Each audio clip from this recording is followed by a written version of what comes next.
Good Thursday evening, Southeast Texas. Looks like a low-end scattering of showers and storms Friday, going down to a 20% coverage coming up on Saturday. Then Sunday and Monday of next week, high pressure, which is over the southwestern U.S., builds into the central plains closer to our area. That probably will cut rain chances.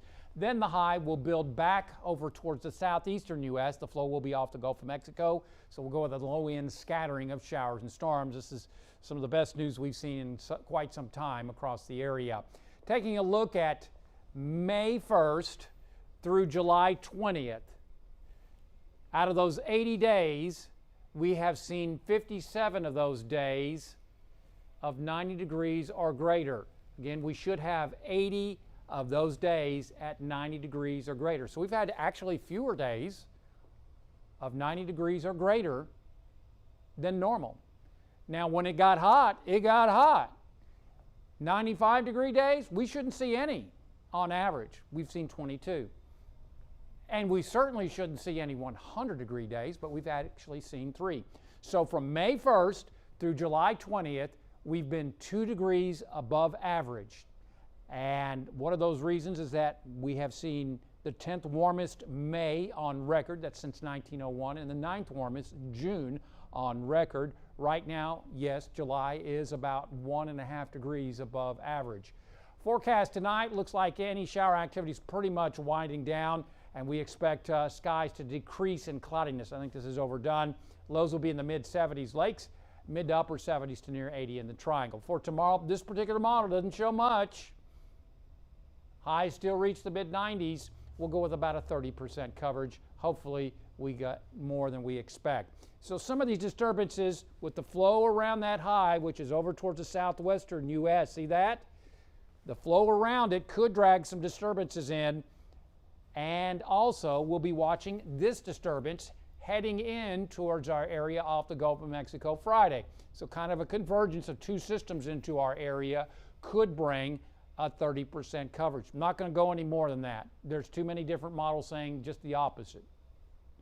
Then the high will begin building out of the southwestern U.S. into the central plains closer to our area as we head on into early next week.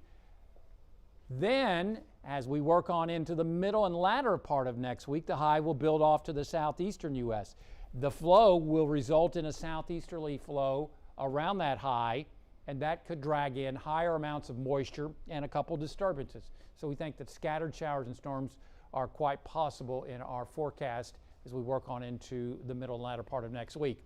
On the Gulf tomorrow, slightly choppy seas around 2 feet in your coastal marine forecast. We'll see south winds at 10 to 15 knots. Tonight, decreasing cloudiness, warm and humid, mid-70s lakes, mid-70s to near 80 in the triangle. Then tomorrow, we'll go with a 30% coverage. Highs still in the mid-90s and heat indices around 103 to 106. Southwest winds will turn south in the afternoon. Extended forecast, there's that 30% coverage. Then rain chances go down Saturday, Sunday, and Monday, with highs remaining in the mid-90s. But one thing you're not going to see on this 10-day forecast is highs in the upper 90s to around 100.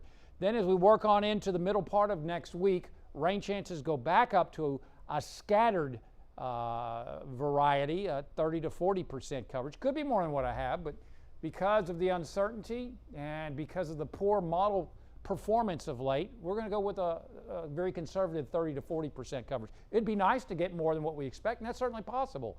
But highs will be generally into the mid-90s, maybe a little cooler, low to mid-90s. But right now, we're moving in the right direction because of the pattern change with that high building over to the southeastern U.S.